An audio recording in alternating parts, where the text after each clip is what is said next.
Hello, in this video I want to show you how to find your Nubia Z60 Ultra if you lost it somewhere in your room or in your house and you have no idea where it is.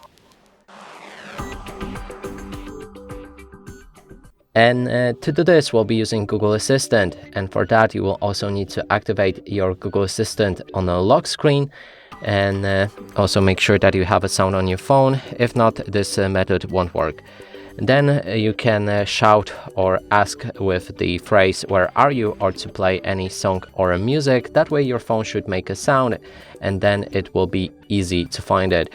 Let's try it out. Hey Google, where are you? I'm stuck inside a device. Help. Just kidding. I like it in here. And that's it for this video. Hope you like it. Please consider subscribing to our channel, leave a like and a comment below.